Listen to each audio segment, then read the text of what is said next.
Then an event happened in the Harrisburg area that Peggy could really take advantage of.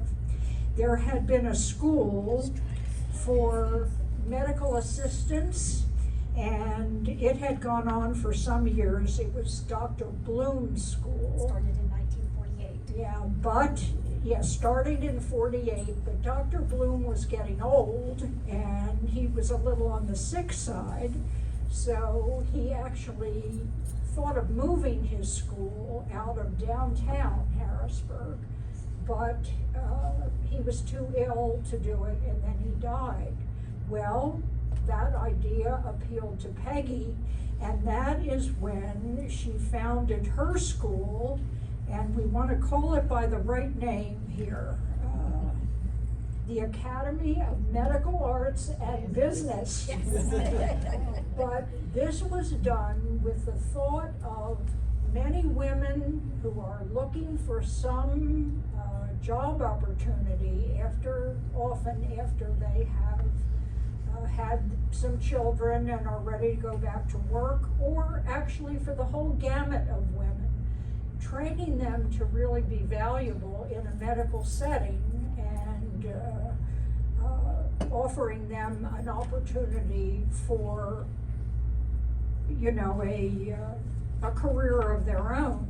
So Peggy got the whole thing together, got all of Dr. Bloom's equipment and everything, and the Academy of Medical Arts and Business was a great success.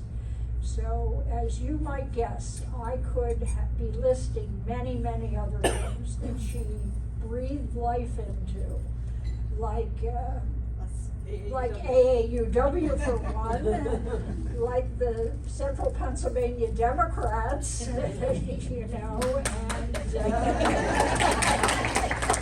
right. At one point, she served on the Women's Commission at the state. When she was active in AAUW, she did a lot with Betty Sullivan and the book sale. So, but her school is very memorable, and but I like to keep thinking that she got up every day and did good for somebody. So it's a great pleasure for me to introduce her at this time.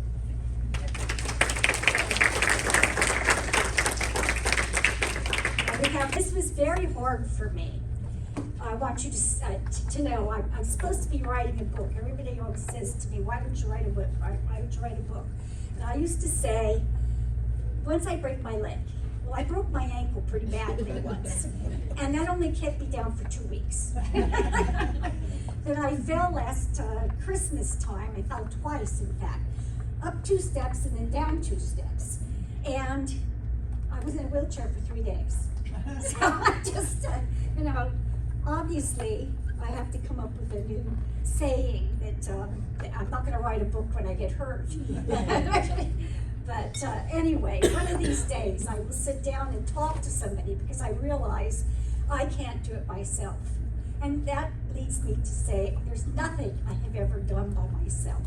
I may have had the idea, or it may have been a bunch of people who had ideas, but I could not ever do it by myself. And I have some people here I want to introduce. First of all, Mary Lynn and George, I want to dedicate today to you. Because without George, he saved my life. Plus, he helped me to get started with the school.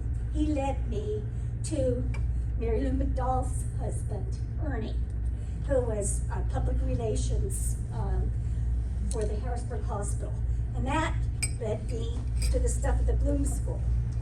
In the Bloom School, she didn't quite tell the whole story, or maybe she doesn't know it. So, Dr. Bloom had built a building on 441 that I would love to have bought. However, I had only $500, a door on some cinder blocks, an idea, and some friends. And so I didn't even know where my school was going to be. I met Ollie Rosenberg in the summer of '79, right after I had been elected to the school board. And I told him about this dream I had. And it really was a dream in my head. And he said, I have a school in Cherry Hill, New Jersey that sounds similar. So he took me down to Cherry Hill, New Jersey. And then he shows me this really bad condition building at 3rd and Bow Street. The first 2 floors didn't look too bad. He takes me to the 3rd floor. There are literally 29 garbage cans on rollers. And I didn't know why, and I didn't think to ask him, and I just didn't know, maybe they just stored the garbage cans there from the state. It was for the water that leaked from the roof. You see, Ollie didn't believe in roofs. I mean, it's just one of those things that was not in his belief system. And Michael and I would later inherit, I was the remainder woman of his estate. And remainder woman meant I got all the properties that were in pretty bad condition. Only 20% of the properties were leased at that time. And the clock putter out on Jonestown Road was the only one of that whole strip mall that it was still there. And Munn's Diamond Gallery, which still remains in the strip mall that's across the street from the West Shore Shopping Center, that was the only one there. And other places, it was in 4 states at the time, if you include his condo in Florida, which I don't even know what was on my list. The family had also gotten some things to them, but we didn't have a whole lot of money. We only had $28,000 when he died. That wasn't even enough to pay staff for a month. So it was a challenge. Thank heavens Michael came to work with me, because I was also fighting stage 3.5 breast cancer, and I almost lost my life. It was very close. If it weren't for George, who brought me to Dr. Peruka. Dr. Peruka, would you stand for just a second? And Dr. Peruka came in, and I'll never forget it as long as I live. And I told her later, I said, please don't do that when somebody doesn't have somebody else with them. She came and laid everything out in 10 minutes. And I had, fortunately I recovered from anesthesia pretty well.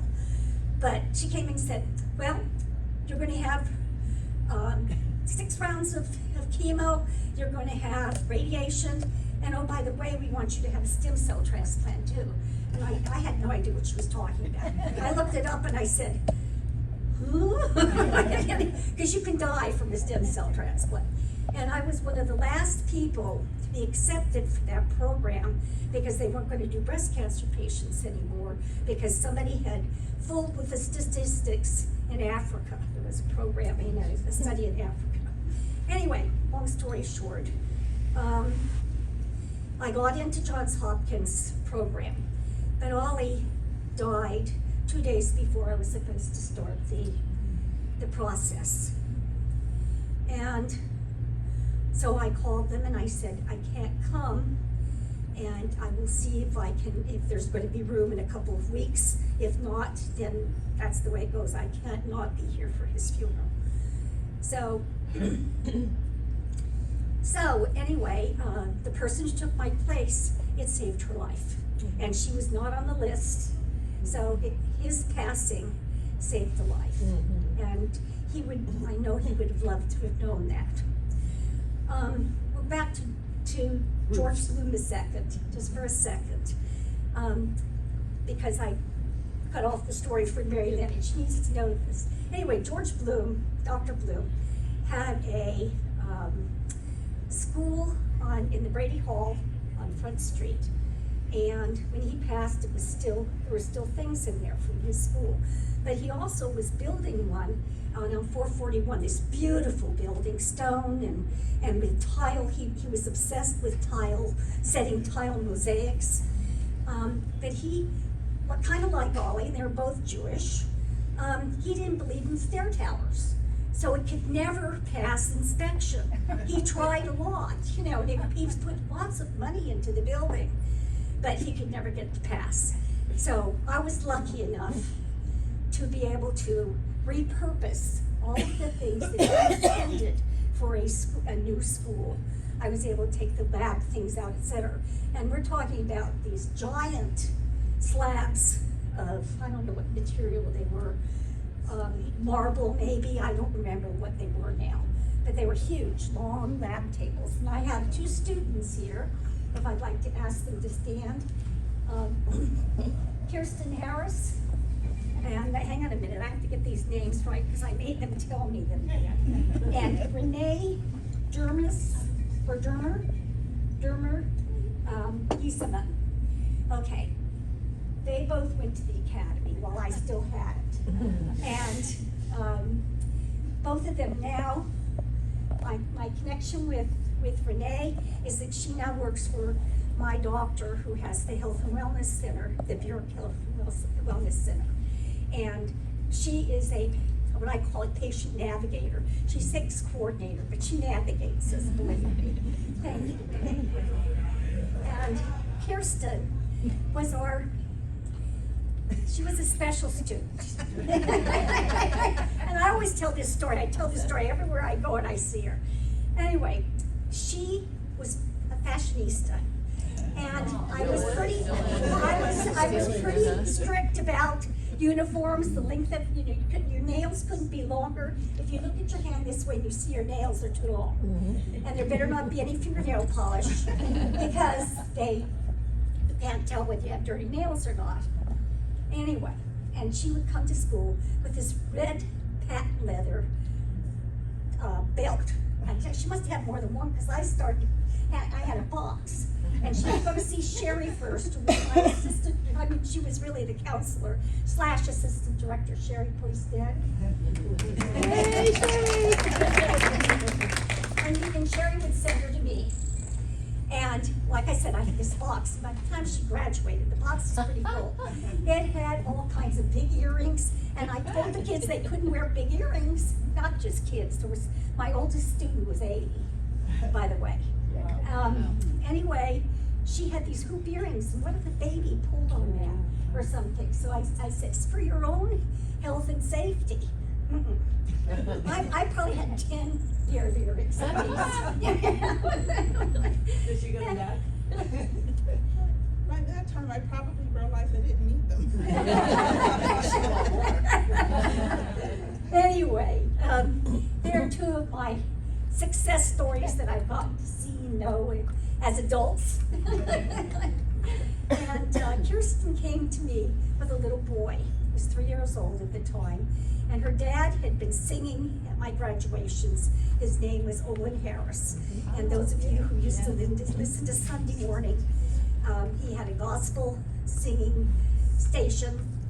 And he was just wonderful. He had this wonderful baritone that filled the whole church when we oftentimes had our graduations at the church across the street. Anyway, I cannot tell you how much my staff meant to me. And Debbie Brown was my counselor, my first counselor. She helped open the doors with me, with Chris Finnegan. And Debbie, if you'd stand just for a second. Debbie happens to be my son's aunt, and my son Michael. Please stand up.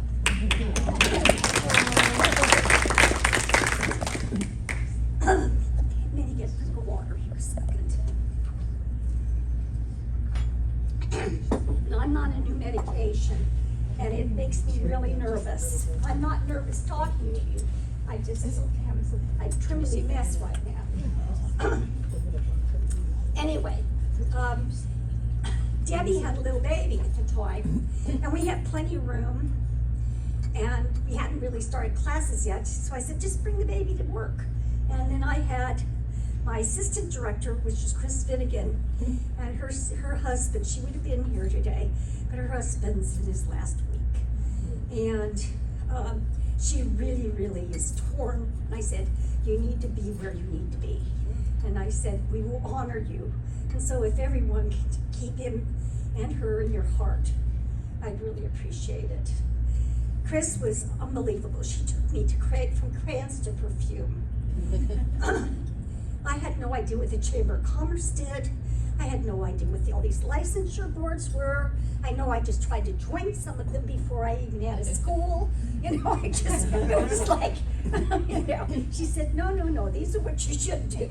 At one point, she had me on 22 boards or commissions. I said, hey, of course, some of them were the school board, and some of them were the Cumberland Perryville Tech, because you end up being on committees, so I was lucky. Anyway, the schools taught me how to have school. Chris taught me how to be a business person. And she had a 5-year-old son, and a woman that came because I had a sign in the window that I needed a secretary. She knocked on the door and she said, who do I send a resume to? I said, you don't have to bring, just come in the door here. And so I said, I asked her like 3 questions, and then I said, I need this letter typed. And I got a door, literally, with cinder blocks. And I said, and I had an old manual typewriter. And so she sat down, typed the letter, dressed it correctly. I gave her a stamp, and I said, can you start tomorrow? And she said, yeah. And she said, but I have to find somebody to babysit. I said, no. I said, just bring your son, because the secretary already brought a 5-year-old. So I had 2 5-year-olds, all their toys, in the back of the office. And the first floor kind of wasn't divided up like the second floor was into offices. And it took me a long time for people to convince me to go to the fancy second floor, because I wanted to be where the business was on the first floor. So anyway, they got me to move up there eventually. And it was Vince Fumo's old office, and it's lead lined, and it had some envelopes in the draft of the fireplace. And I'm not telling you what I found. Now, we did have a lead lined room that we had to line, that was the dental lab. Anyway, Pam right back, I met Secco before I even opened the school, because I needed a way to fund the students. And Pam was a secretary there. Pam, please stand a second. She's now working for me. She's an appraiser. And Pam has albinism and is legally blind. However, this woman is an appraiser, plus she got her 4-year degree in and through the time when her husband passed away suddenly. Her husband was Ollie's best friend. And my whole point in all of making these connections between people is that life is just full of connections, and you never do anything by yourself. And if you think you do, you got too big an ego to get through the door. Jamie Lombardo is my present Girl Friday. I don't know what else to call her. Please stand, Jamie. And she has the patience of Job. Honest to God. I mean, she's unbelievable. And she's a Republican. Yes, she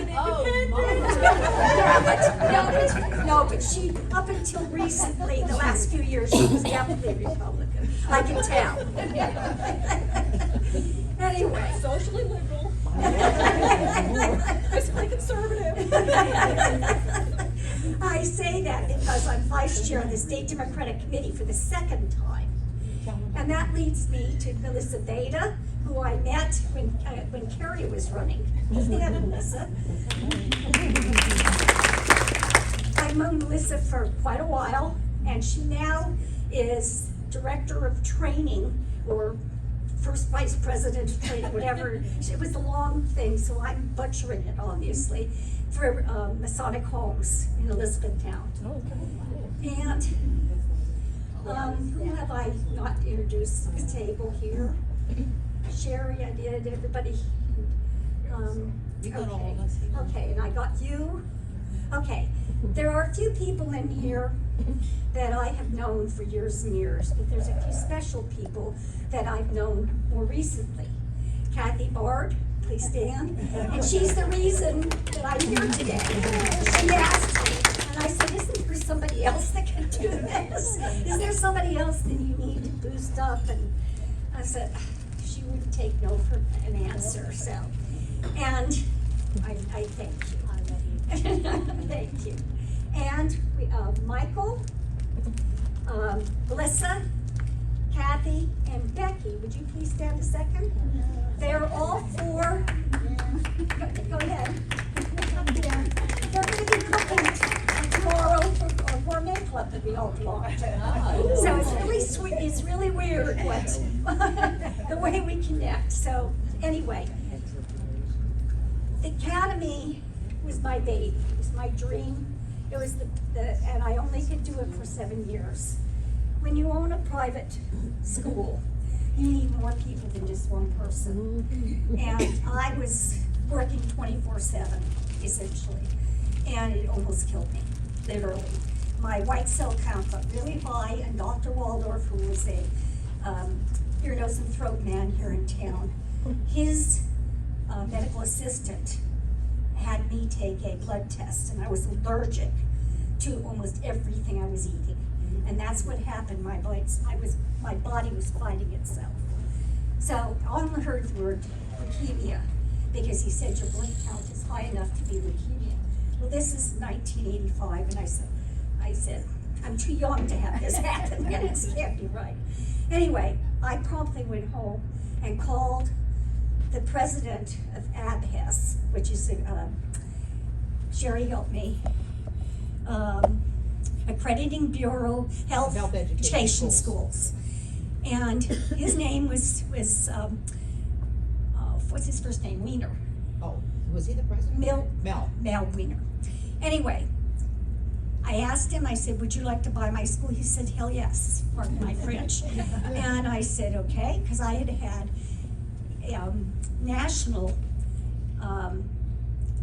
outstanding students for the year, 3 years, for 3 years in a row, as a direct result of my instructors, my counselors, the people who really work with the kids and adults. My first class had a person that had the only man we had in class for a long, long time.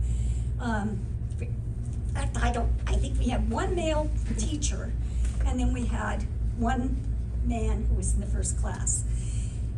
He had hepatitis, and they were supposed to have had physicals, and apparently they hadn't gotten the results back. So I had to tell the whole school, and we had to watch them for symptoms, and the doctor said probably with as little exposures he'd gotten that, given that we wouldn't have to give hemoglobulin, etc. But still, to have your very first class, and then when we had other challenges, believe me, there was one person who was in transition, and I had students from the West Shore who were all white, and this is when the white shore is what we used to call it. And we had a great number of the students from SETCO who were not white, Hispanic, Black, Indian, etc. And anyway, we had this one student who we placed at Harrisburg Hospital, and it took me 4 years to get back into Harrisburg Hospital because of the incident. We're not going to talk about it. But she didn't get a certificate.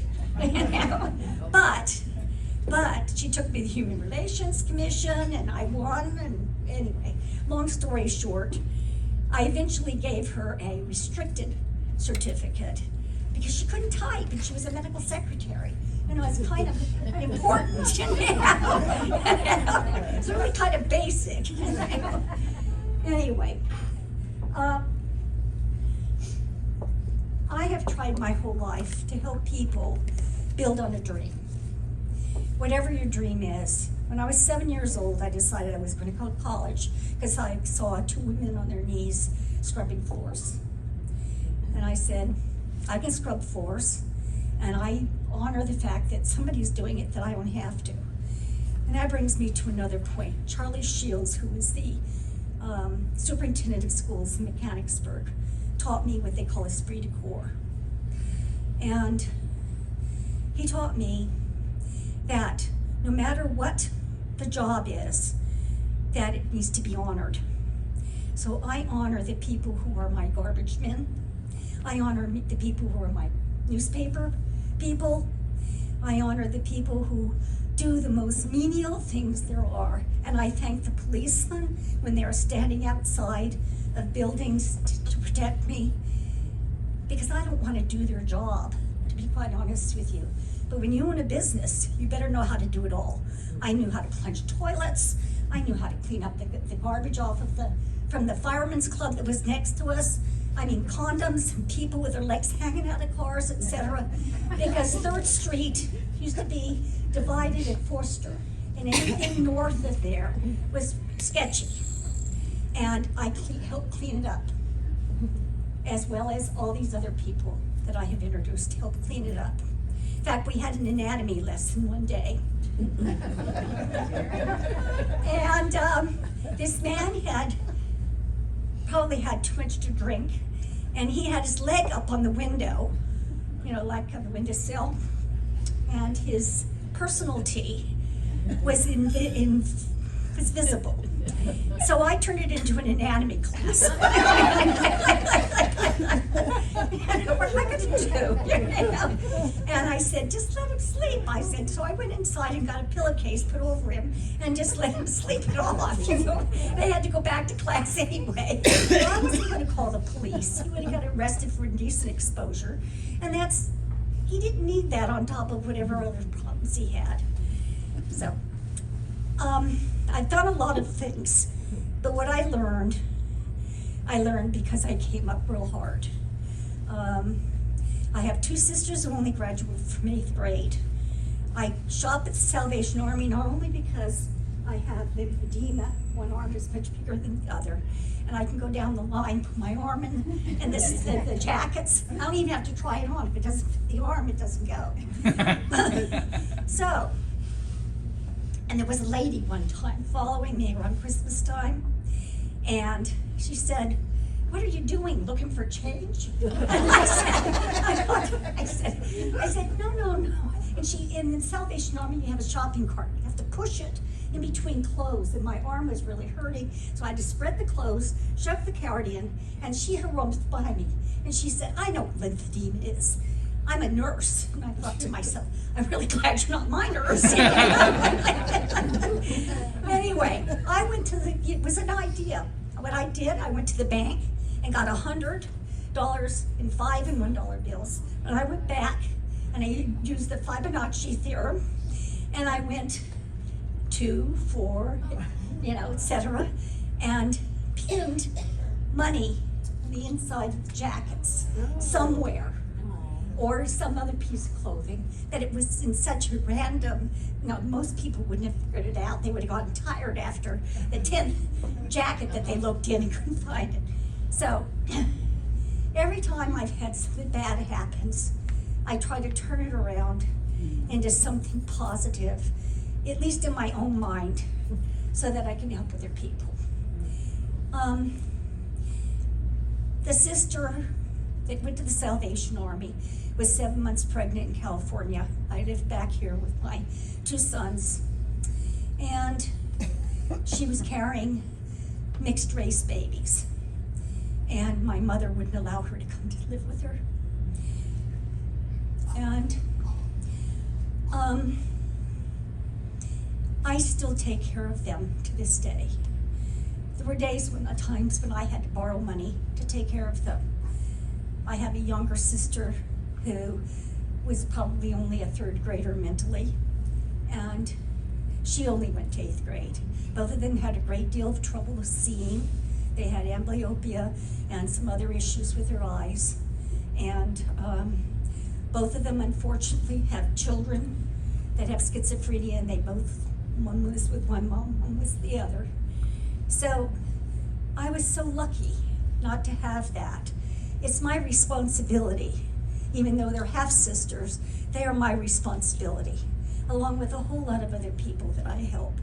And I mainly need to help people for a while, but learning how to help people so that they don't feel diminished by your asking for help. It was a lifetime learning how to do that, a lifetime. And it hurts me I always try to put myself in their shoes to think, how would it feel to have my hand out?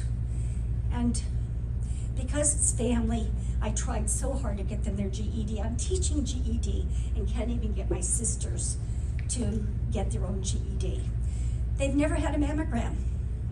And there's breast cancer. Their mom died of breast cancer. Their niece now is fighting stage 4 triple negative breast cancer plus MOG.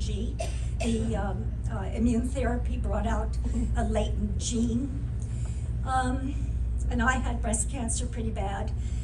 I can't get them to go get a mammogram.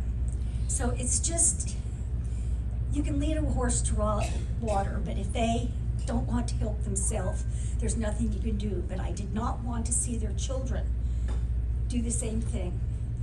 So I made sure every child, all of their children, got a high school education. Some became carpenters and then became general contractors. Some went on to college. There's 2 doctors. One of each of those 8th graders has a doctor in the family. And one takes care of Meghan Markle's kids because she's mulatto, just like Meghan Markle is. So how about that? I mean, she couldn't tell me for sure, but she said, I can either, deny or confirm or deny. And I said, I will never say you told me.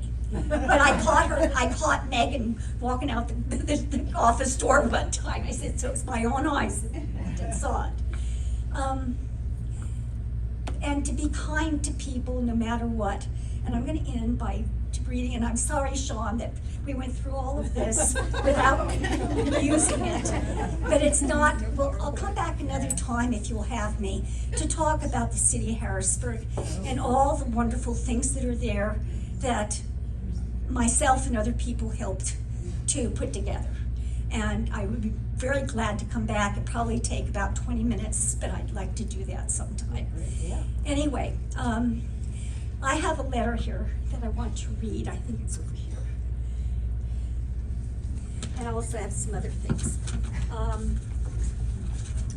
Michael and Melissa, while I'm reading this letter, I'm asking them to pass out the program from my birthday party this past year that is called Peace Through the Eyes of Children. And please read the front page because I wrote what I feel about peace, and the back page, which has my belief system, which is the words of Imagine, the song Imagine. There's one, should be one for everybody. I have a older man who delivers my Wall Street Journal, and I only get it, I'm supposed to get it Friday, Saturday, Sunday. And it was really late this one morning, like about 10 o'clock. He's usually there at 4 or 5. And I'm usually up by that time because the cats have bothered me or whatever, getting a drink of water or something. So I often have waved to him, just opened the door and just waved. This morning, it was 10 o'clock when he came. And he's a burly, beautiful, black teddy bear of a man. And I didn't know that he had health issues until I read his note that was just came recently, because the Wall Street Journal, the New York Times, is curtailing some of its delivery and making people go online instead. Fortunately, I'm not in that category. So, he had a kidney transplant 2 years ago. But he does this to keep busy, and it's not a hard lift, he says, and he likes the people. And he talks to most of them just over the phone if they are missing something or anything. I've never, ever had anything go wrong that he hasn't fixed. He wrote me this personal note, and then when he wrote the note that went to everybody, he also mentioned this. This was about maybe 2 days after I had seen him. Sorry to bother you, but I wanted to thank you for everything you did for me this past week. I was trying to be there for my stepmom and siblings, and I tried being tough by not crying. His dad had just died that morning. But your kind hug that you gave me, I really needed. I went around the corner and let the tears fall. I never knew how much I needed that hug until you gave me one. That's what this is all about. Thank you so much.